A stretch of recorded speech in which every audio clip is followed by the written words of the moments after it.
सरोज साहब, डॉक्टर सरोज साहब, ये माहौल थोड़ा सा अब रोमांचित होता जा रहा है। नहीं, ये राजनीति में जो अपराधीकरण बढ़ा है तो उसके जिम्मेदार हम भी हैं, जनता के लोग भी हैं और तमाम पार्टियां हैं। राजनीति के अपराधीकरण पर कुछ पंक्तियां मैं पढ़ रहा हूं, सुनिए आप। कि मेरे पड़ोसी का बेटा बड़ा लायक हो गया है, मेरे पड़ोसी का बेटा बड़ा लायक हो गया है, कल जो डकैती में रहा वो विधायक हो गया है।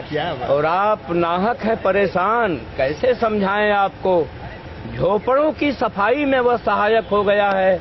मेरे पड़ोसी का बेटा बड़ा लायक हो गया है। बहुत खूब, बहुत खूब। वो देखो, व्यंग यहाँ है, वो देखो ठूठा पेड़ भी फलदायक हो गया है। क्या बात, बहुत ही सुंदर। वो देखो ठूठा पेड़ भी फलदायक हो गया है, गुंगई जो हकलाता था अब गायक हो गया है।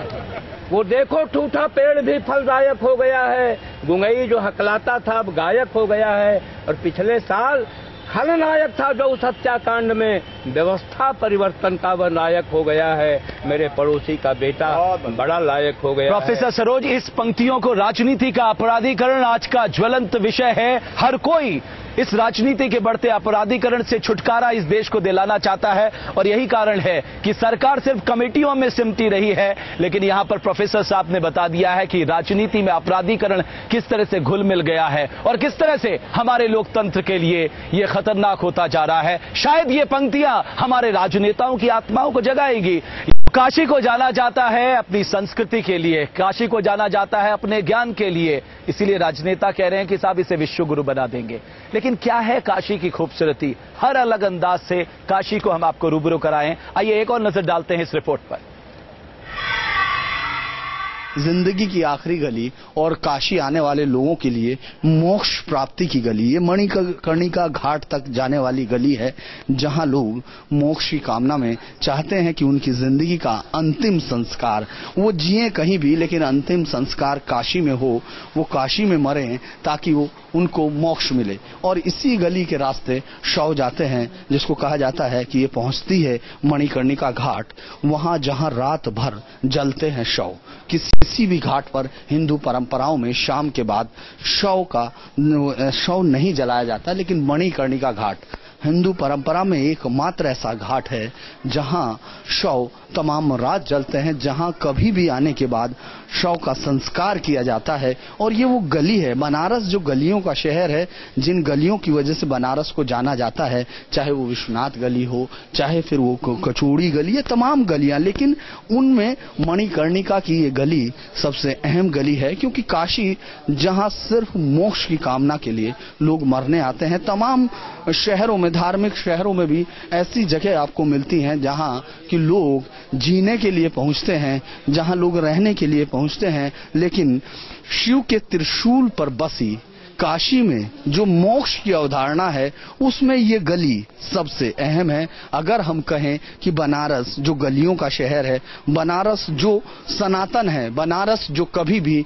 जिसको कहा जाता है कि कभी वो शहर खत्म नहीं होता, चूंकि वो बसा नहीं, वो जिस तरह से है उसी तरह से है सदियों से।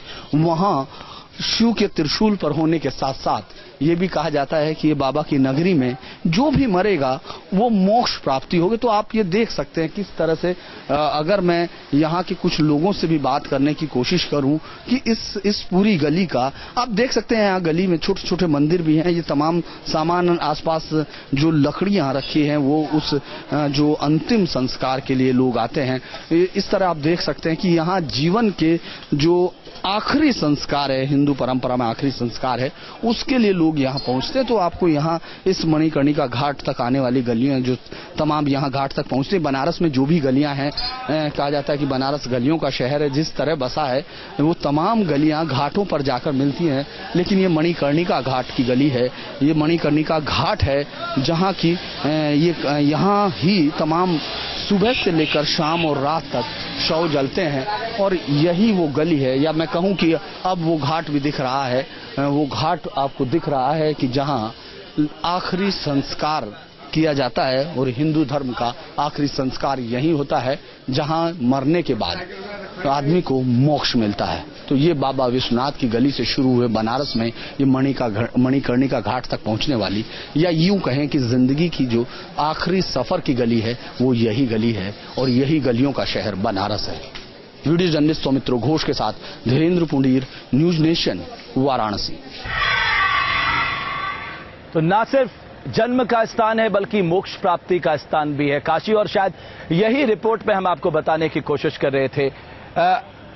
प्रभुनाथ सिंह जी मेरे साथ श्रोता है, लेकिन बनारसी जी बहुत संक्षेप में, राजनीति में अपराधीकरण बढ़ रहा है, धन बल का बोलबाला बढ़ रहा है। हम लोग चाहते हैं कि राजनीति इससे अलग हो, अच्छे लोग चुनकर आए, हमारे लिए कानून बनाए, हम लोगों के लिए नीतियां बनाए। इस पर कभी आपने कोई व्यंग किया है? व्यंग क्या, थोड़ा सा दिशा देने की क्षमता होनी चाहिए। कविता देखें आप, देखिए कवि या रचनाकार किसी दल का नहीं होता, सबका होता है। वहीं से आप देखें, आप बनारस की जनता को कोई कष्ट नहीं है, पानी से, बिजली से, फलाना से, ढिमाका से, आतंकवाद से कोई डर नहीं है। बनारस की जनता की चिंता क्या है देखें आप कविता में, वो जो 66 वर्षों से सेवा जिन्होंने की है उन सारे लोगों के प्रति विनम्रता भाव से क्या कह रही है बनारस की जनता, पूर्वांचल की जनता क्या कह रही है कि लाल टमाटर देहरादून, कि लाल टमाटर देहरादून, काटर राजा दोनों जून। आराम से, चिंता मत करे जनता उन तक, जौन जे करे तो करे दया कोई भी। कि लाल टमाटर देहरादून, काटर राजा दोनों जून, उनका जाने पीर पर आई, जेकर कभों न फटल बेवाई, कैसन सपा और बस पाई, कांग्रेस आई या भाजपाई, अरे जोंक मतन कुल चिपक के मालिक चूसल जनता का खून, लाल टमाटर देहरादून। बहुत ही सुंदर।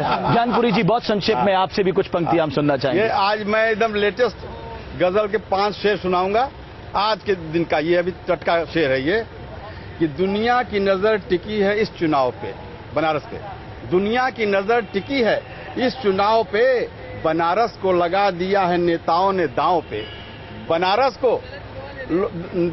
को लगा दिया है नेताओं ने दांव पे, 4-4 रोड शो वो भी हमारे सीने पे, 4-4 रोड शो वो भी हमारे सीने पे, जिसे देखो वही नमक छिड़क रहा घाव पे, दुनिया की नजर टिकी है इस चुनाव पे, और चुनावी पर्यटक बन के आए तमाशबीन मेरे शहर में, चुनावी पर्यटक बन के तमाशबीन आए मेरे शहर में, सिसक रही है तेरी माँ जाके देखो गांव में, सिसक रही है तेरी माँ जाके देखो गांव में। और अंतिम शेर कि बोलेगा कोई तो बनारस ही चकाचौंध, चुप नहीं रहेंगे तेरे तू मैं। चलिए, तो मेरे पास समय समाप्त हो गया। मैं आप सबसे क्षमा चाहूंगा, लेकिन आपका बहुत बहुत साधुवाद करना चाहूंगा। आपने समय निकाला, यहाँ पर आए, और ये जो दर्शन काशी का है ये लोगों तक पहुंचा है इस शेर के साथ कि कबीरदास जी ने फिर कहा कि रहीमन इस संसार में सबसो मिलिए धाए, ना जाने के रूप में नारायण मिल जाए। बहुत बहुत शुक्रिया इस खास पेशकश को देखने के लिए। आपका न्यूज नेशन में खबरों का सिलसिला लगातार जारी है।